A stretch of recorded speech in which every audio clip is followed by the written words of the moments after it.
1절에서 10절까지의 말씀,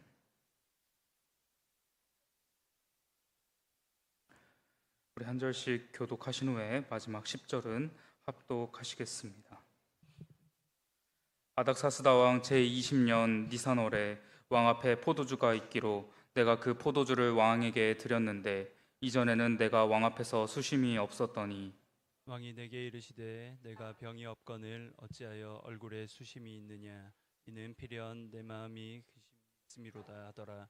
그때 내가 크게 두려워하여 왕에게 대답하되 왕은 만세수를 하옵소서. 내 조상들의 묘실이 있는 성읍이 이제까지 황폐하고 성문이 불탔사오니 내가 어찌 얼굴에 수심이 없사오리이까 하니 왕이 내게 이르시되 그러면 내가 무엇을 원하느냐 하시기로 내가 곧 하늘의 하나님께 묵도하고 왕에게 아뢰되 왕이 만일 좋게 여기시고 종이 왕의 목전에서 은혜를 얻었사오면 나를 유다 땅 나의 조상들의 묘실이 있는 성읍에 보내어 그 성을 건축하게 하옵소서 하였는데 그때 왕후도 왕 곁에 앉아 있었더라. 왕이 내게 이르시되 내가 몇 날에 다녀올 길이며 어느 때에 돌아오겠느냐 하고 왕이 나를 보내기를 좋게 여기시기로 내가 기한을 정하고 내가 또 왕에게 아뢰되 왕이 만일 좋게 여기시거든 강 서쪽 총독들에게 내리시는 조서를 내게 주사 그들이 나를 용납하여 유다에 들어가기까지 통과하게 하시고 또 왕의 살림 감독 아삽에게 조서를 내리사 그가 성전에 속한 영문의 문과 성곽과 내가 들어갈 집을 위하여 들보로 쓸 제목을 내게 주게 하옵소서 하매 내 하나님의 선한 손이 나를 도우심으로 왕이 허락하고 군대 장관과 마병을 보내어 나와 함께하게 하시기로 내가 강 서쪽에 있는 총독들에게 이르러 왕의 조서를 전하였더니 호론 사람 산발랏과 종이었던 암몬 사람 도비아가 이스라엘 자손을 흥왕하게 하려는 사람이 왔다 함을 듣고 심히 근심하더라. 아멘. 할렐루야. 예배 자리에 나오시는 모든 성도님들 환영하고 축복합니다. 지난번에 함께 살펴본 느헤미야 1장 본문은 느헤미야가 예루살렘에서 올라온 그의 형제 하나니와 또 몇몇 사람들로부터 예루살렘으로 귀환한 귀한 공동체가 환란과 능욕을 받고 또 성은 허물어졌다는 예루살렘의 소식을 전해 들으면서 슬퍼하고 또 하나님 앞에서 금식하며 기도를 드린 사건에 대해서 다뤘습니다. 느헤미야는 예루살렘 재건을 위해서 이제 왕 앞에 나아가서 자신을 예루살렘으로 보내주기를 요청하기 위해서 다짐하며 하나님의 도우심을 구했습니다. 오늘 본문 예레미야 2장 1절에서 10절 말씀은 이제 왕 앞에 나아간 느헤미야가 자신이 다짐한 내용을 왕에게 요청하고 또 그 응답을 받은 사건에 대해서 말씀하고 있습니다. 하나님께서는 느헤미야가 간구했던 대로 그를 도우셨습니다. 하나님의 도우심을 구했던 느헤미야는 이제 왕 앞에 서게 되었습니다. 1절에 보면 아닥사스다 왕 제20년 니산월에 왕 앞에 포도주가 있기로 내가 그 포도주를 왕에게 드렸는데 이전에는 내가 왕 앞에서 수심이 없었더니 여기서 시간적인 배경을 추측해 볼 수 있는 단어는 당시의 원력인 니산월입니다. 앞에 1장 본문에서 느헤미야가 예루살렘 소식을 접하고 또 슬퍼하며 금식하고 기도한 때는 아닥사스다 왕 제20년 기슬루월이었습니다. 오늘날 우리가 사용하는 달력으로 바꾸어서 표현을 해보면 기슬루월은 11월에서 12월 정도, 그리고 니산월은 3월에서 4월 정도를 의미합니다. 뭔가 이상하지 않습니까? 느헤미야가 금식과 기도한 것은 아까 몇 년이라 그랬죠? 아닥사스다와 제20년 기슬루월 11월에서 12월이었고요. 또 느헤미야가 다시 아닥사스다 왕 앞에 서게 된 것, 또 포도주를 따라준 때는 아닥사스다 왕 20년 니산월 3월에서 4월입니다. 오늘날 달력을 기준으로 보면 이미 한 해가 지나서 정확하게는 아닥사스다 왕 제21년이라고 표기되어야 될 것 같은데 본문은 그렇게 표기하고 있지를 않죠. 이게 잘못 표기된 걸까요? 이 부분을 이해를 하려면 저희가 당시 그 시대 사람들이 사용하던 달력의 기본이 되는 이 제도에 대해서 저희가 조금 지식이 필요한데요. 당시 이스라엘 사람들이 사용하던 원력은 새 왕이 즉위하면 7번째 달부터 티슈리월이라고 하는데 일곱 번째 달부터 달력이 시작을 했습니다. 그러니까 저희로 치면은 7월이 1월이 되는 거죠. 그래서 티슈리월부터 시작해서 1년을 센 거죠. 티슈리월부터 시작해서 다음 티슈리월이 올 때까지가 한 해가 되는 것입니다. 그렇기 때문에 제20년 기슬루월 11월에서 12월 다음에 니산월 3월 4월이 오게 되어도 해가 바뀌지 않게 된 것이죠. 자, 이런 배경에서 1절을 다시 보면 느헤미야는 니산월에 왕 앞에 서게 되었습니다. 울고 슬퍼하며 금식하며 기도했던 기슬월 11월 12월에서 적어도 한 약 3, 4개월 정도 지난 시점에서 왕 앞에 서게 된 것입니다. 다시 말해서 3, 4개월 동안 매일같이는 아니더라도 계속해서 슬퍼하며 울고 또 금식하며 기도한 것입니다. 단 며칠 동안만 음식을 먹지 않아도 또 겉보기가 굉장히 수척해진다는 사실을, 그리고 또 단 며칠만을 우리가 울며 슬퍼하기만 해도 다른 사람의 시선에서 볼 때 굉장히 눈에 띌 정도로 몸 상태가 안 좋아지게 보이게 된다는 사실을 우리는 잘 알고 있습니다. 그런데 이것을 3, 4개월 동안 간헐적으로 혹은 빈번하게 한 느헤미야가 이런 상태로 아닥사스다 왕 앞에 서게 된 것이죠. 느헤미야는 그대로 아닥사스다 왕 앞에 나아가서 포도주를 왕의 잔에 부었고, 왕은 그런 상태를 한눈에 알아봅니다. 아닥사스다 왕은 자신이 알기로 딱히 지병도 없었고 또 건강했던, 또 그리고 신뢰하는 이 술관원 느헤미야가 굉장히 보기에 초췌해진 상태로 자신의 앞에 서게 된 것을 봅니다. 그리고 그 모습을 보면서 그에게 무슨 근심과 걱정거리가 있는지 추측을 하게 되죠. 그래서 2절에서 느헤미야에게 직접 묻습니다. 왕이 내게 이르시되 내가 병이 없거늘 어찌하여 얼굴에 수심이 있느냐, 이는 필연 내 마음에 근심이 있음이로다 하더라. 그때 내가 크게 두려워하여. 저희가 주변에서 잘 지내고 알던 사람들이 갑자기 어느 순간 얼굴이 굉장히 수척해지고 뭔가 초췌해지게 되면 당연히 무슨 일이 있구나 하고 걱정을 하게 됩니다. 왕의 이 말도 아마 이런 의미에서 한 것이겠죠. 신뢰하며 또 계속 보는 신하가 갑자기 어느 날 얼굴이 수척해져서 나타났으니까 무슨 일이 있는지 한번 물어본 것인 것입니다. 그런데 정작 자신의 상태를 몰랐던, 또 정확하게는 신경 쓸 아마 겨를도 없었을 느헤미야는 왕의 말에 깜짝 놀랍니다.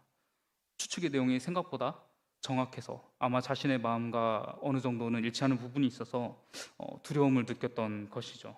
그래서 그는 왕에게 자신의 근심과 걱정거리를 털어놓습니다. 3절에 왕은 만세수를 하옵소서, 내 조상들의 묘실이 있는 성읍이 이제까지 황폐하고 성문이 불탔사오니 내가 어찌 얼굴에 수심이 없사오리까 하니. 느헤미야의 근심과 걱정거리를 들은 왕 아닥사스다 왕은 이제까지 이런 표정이나 또 이런 상태로 자신 앞에 내비친 적이 없던 이 자신의 충성스러운 신하 느헤미야를 향해서 원하는 것을 묻습니다. 내가 무엇을 원하느냐? 왕이 이 질문을 들은 느헤미야는 이제 하늘의 하나님께 목도합니다. 이 질문을 들은 순간 느헤미야는 알게 된 것이죠. 이것이 바로 하나님께서 그의 기도에 대해서 주신 응답이며 또 하나님께서 그를 도우시고자 역사하신 것임을 짐작한 것입니다. 그래서 이제 그는 하나님의 지혜를 구하는 목도를 하고 왕에게 대답합니다. 5절에 왕이 만일 좋게 여기시고 종의 왕의 목전에서 은혜를 얻었사오면 나를 유다 땅 나의 조상들의 묘실이 있는 성읍에 보내어 그 성을 건축하게 하옵소서. 느헤미야의 대답을 들은 아닥사스다 왕은 6절에서 언제 돌아올지를 묻습니다. 사실상 느헤미야의 예루살렘으로의 여정을 허락한 것이죠. 여기에 더하여 느헤미야가 원하는 대로 강서쪽 총독들에게 그의 통행을 위해 내릴 조서와 또 예루살렘 성벽 및 성문과 느헤미야가 거할 집을 지을 목재들을 지원하는 것을 허락하는 조서도 함께 내어줍니다. 뿐만 아니라 군 부대를 그에게 붙여주어서 그가 예루살렘으로 갈 때까지, 또한 다시 예루살렘에서 왕궁으로 복귀하기까지 호위하게 하죠. 느헤미야는 왕에게 받은 조서들을 이제 강 서쪽의 총독들에게 전달합니다. 그런데 그중에 호론 사람 산발랏과 암몬 사람 도비아는 느헤미야가 도착했다는 소식에 근심합니다.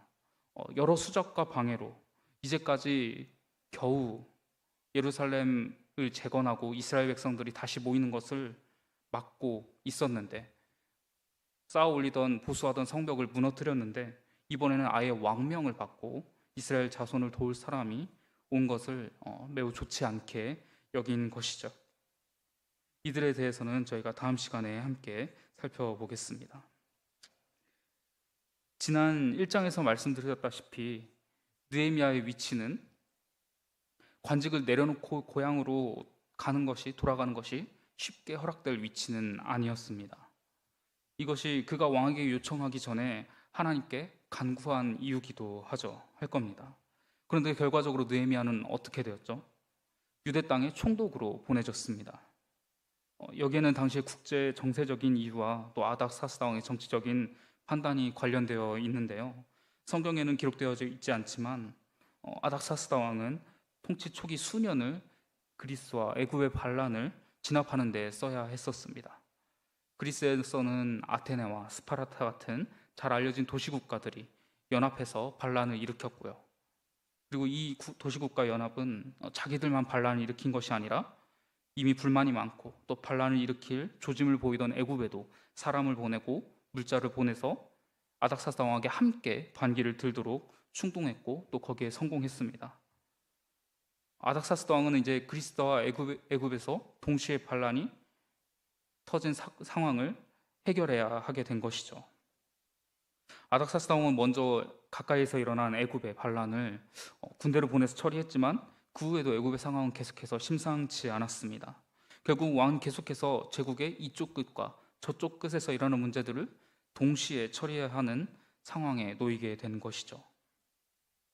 한번 군사적으로 애굽을 징벌한 이 아닥사스다 왕은 그리스의 문제에 집중하기를 원했습니다. 따라서 아닥사스다 왕에게 필요한 것은 애굽을 막을 사람이었습니다.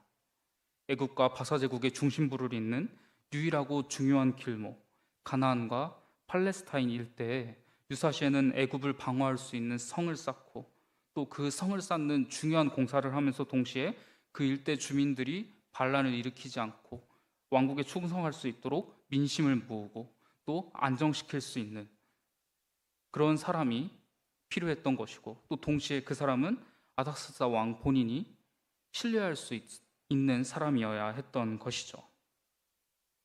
오늘 본문 아닥사스다 왕 제20년에 느헤미야가 왕의 옆에서 포도주를 들이다가 자신의 근심과 걱정을 간청한 사건은 이러한 국제 정세를 배경으로 둔 가운데에서 이루어졌습니다. 애굽에 대해서 고민 중이었는데 느헤미야가 와서 예루살렘을 재건할 수 있도록 허락해달라고 간청한 것이죠. 예루살렘의 재건 그리고 느헤미야라는 조합은 애굽에 대해서 고민하던 아닥사스다 왕에게 있어서 아주 최적의 답안이 되었습니다. 그래서 기간을 정하여 느헤미야에게 지원을 주고 유대 총독으로 보내는 결정을 내린 것입니다. 제가 왜 이렇게 오늘 본문에 없는, 굳이 몰라도 될 것 같은 이 아닥사스다 왕이 당시에 처했던 상황에 대해서 길게 늘려서 설명을 했을까요? 우리가 여기서 주목해야 할 것은 아닥사스다 왕과 또 바사 제국을 둘러싼 국제적인 사건들 그 자체에 주목할 것이 아니라 그 사건들이 시작된 시기, 그리고 느헤미야가 기도한 시기, 또 하나님의 응답이 느헤미야의 눈앞에 펼쳐진 시기에 대해서 집중해야 합니다. 느헤미야가 예루살렘의 소식을 듣고 기도한 시기는 그가 왕 앞에 나아가서 예루살렘 재건을 간청해서 허락을 받은 시기로부터 약 3, 4개월 전이었습니다. 연도로는 아닥사스다 왕 제20년, 왕이 즉위한 지 20년째 되는 해였죠. 반면에 앞서 말씀드린 사건들, 그리스의 반란 사건과 이집트의 반란 사건, 그리고 여기서 계속해서 이어지는 불안정한 정세, 이거는 언제부터 시작되었을까요? 이것은 바로 아닥사스다 왕의 즉위 초기, 즉위하고 나서 약 4년, 5년쯤 되었을 때, 성경에 나온 표현으로 하자면 아닥사스다 왕 제 4년, 5년쯤에 일어났던 일입니다.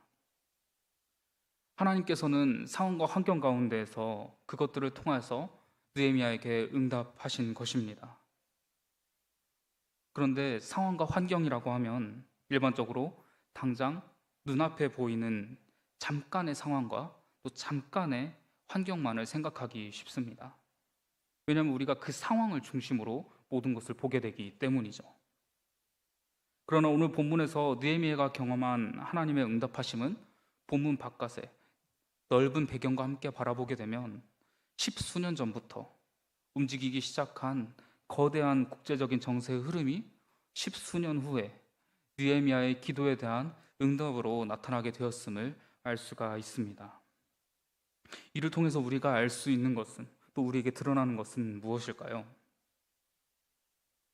하나님이 위대하심과 영광일까요? 맞습니다.